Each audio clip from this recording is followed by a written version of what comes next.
Hello student, आज हम लोग इंटर की हिंदी 100 मार्क्स का कहानी लेकर फिर से एक बार हाजिर हूँ। आज हम लोगों का अध्याय 5 चलेगा, जिसकी कहानी का नाम है रोज़। अब हम देखेंगे इसमें क्या कहानी है। तो चलिए सारांश की तरफ चलते हैं।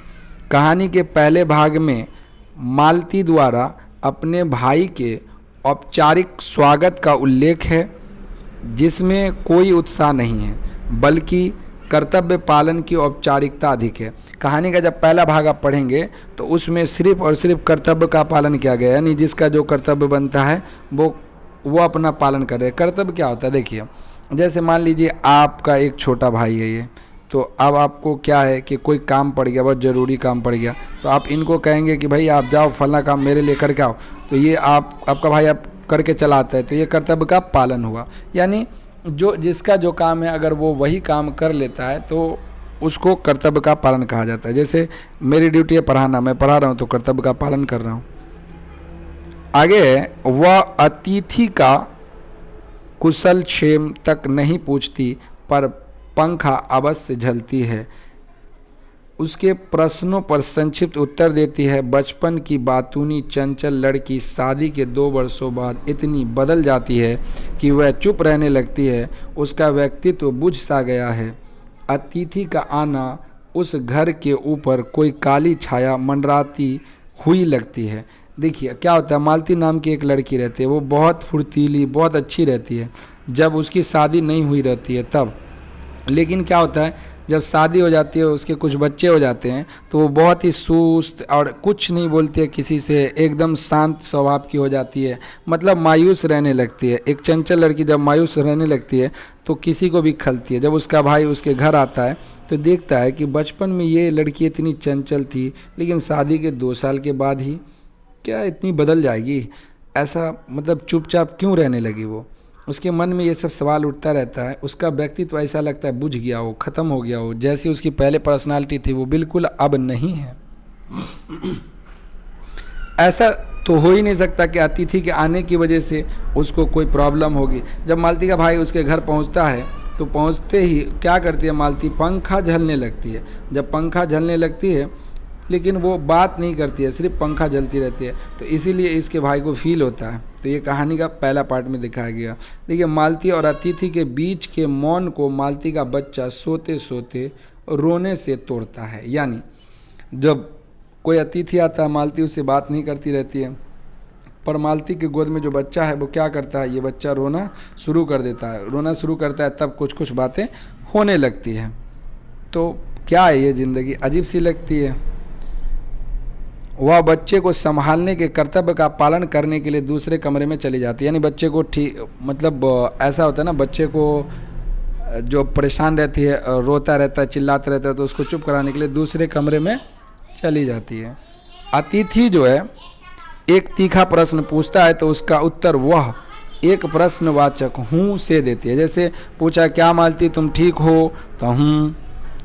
क्या तुम्हारे दिन अच्छे चल रहे हैं, तो हूँ। आजकल तुम्हें कैसा लग रहा था, इस टाइप का जवाब देती है वो। तो ये कहानी रहती है अजीब सी।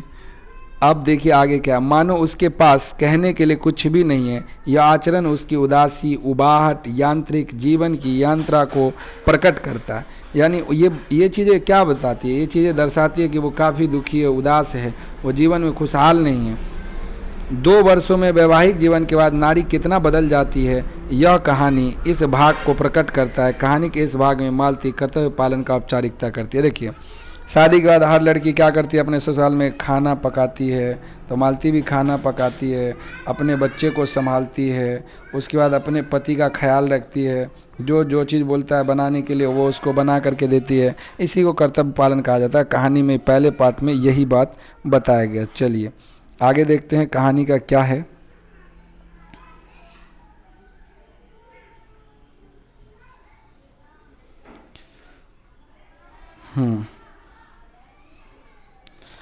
कहानी के इस भाग में मालती कर्तव्य पालन का औपचारिक पूरी करता है, उसके कर्तव्य पालन कोई उत्साह नहीं है, जिससे उसके नीरस, उदास और यांत्रिक जीवन की ओर संकेत करता है। अतिथि के होते हुए संवाद में एक उत्साहता और ठंडापन है। उसका व्यवहार उसकी द्वंद्वग्रस्त मनोदशा का सूचक है। इस प्रकार कहानीकार बाह्य स्थिति और मन स्थिति के संश्लिष्ट अंक का सफल हुआ। देखिए, लेखक जो है बताता है कि किस तरीके से मालती का बाह्य स्थिति है और आंतरिक स्थिति है। बाहर से लोग सोचते होंगे कि यह शादी के बाद काफ़ी खुश होगी, अच्छे से रह रही होगी, लेकिन ऐसा कुछ भी नहीं है मालती के साथ। मालती रोज़ की कहानी, बस रोज़ उसका यही काम है, बर्तन साफ करना, खाने पका के देना, पति ड्यूटी पे जाता है तो बस उसका ख्याल रखना, ये सारी काम वो करती रहती है, लेकिन उसके जीवन में कुछ नया होता ही नहीं है।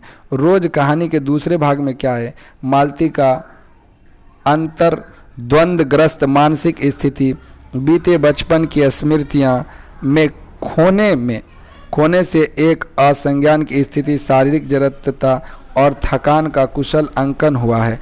यानी वो इस दूसरे भाग में वो सोचती है अपने बचपन के बारे में, जो उसके बीते हुए कल होते हैं उसके बारे में सोचती है मालती, तो उसे याद आता है, उसे थोड़ी तकलीफ़ होती है। जीवन, पानी, सब्जी, नौकर, ये सब के अभाव का भी उल्लेख हुआ जब उसके जीवन में ये सब चीज़ें नहीं थी। अभी क्या है, ये नौकर, सब्जी, ये सब कुछ लगा रहता है उसके साथ। मालती के पति खाने के बाद दोपहर को, चलिए थोड़ा इसको मिटा दूँ, दोपहर को 3 बजे और रात को 10 बजे ही भोजन करेगी और यह रोज का क्रम है। यानी मालती क्या करते हैं, अपने पति के खाने के बाद ही वो खाना खाती है, 3 बजे के बाद और रात में 10 बजे के बाद। बच्चों का रोना, मालती का देर से भोजन करना, पानी का नियमित रूप से वक्त पर न आना, चूँकि शहरों में क्या होता है टाइम पर पानी नहीं आता रहता है, पहले बिल्कुल नहीं आता था। पति का सवेरे डिस्पेंसरी जाकर दोपहर को लौटना और शाम को फिर डिस्पेंसरी के रोगियों को देखना, यह सब कुछ मालती के जीवन में रोज़ एक जैसा ही है।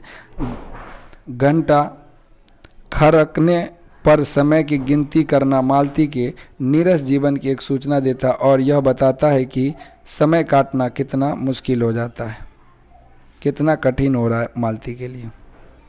तो इस तरीके से इस कहानी का दूसरा पार्ट भी क्लियर होता है। अब देखिए तीसरे कहानी के तीसरे मोड़ की ओर चलते हैं। काफ़ी उदासी है इस कहानी में भाई।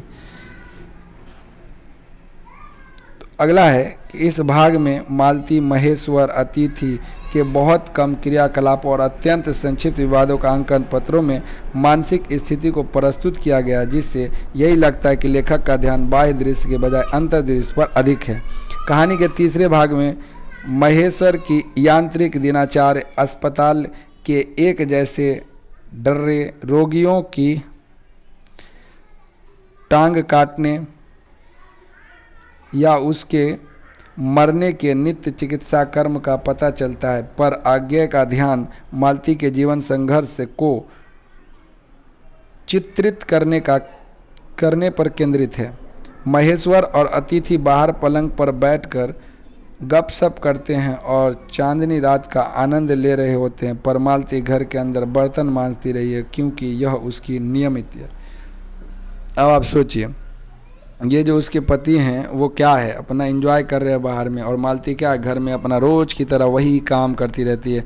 तो इसमें एक आप देखेंगे एक औरत का जीवन जो गांव में होता है, उसको आप अगर समझ लेंगे तो ये कहानी आपको समझ में आ जाएगी। बस आपको ये याद रखना है कि कैरेक्टर है मालती। चलिए, तो आज के लिए इतना ही।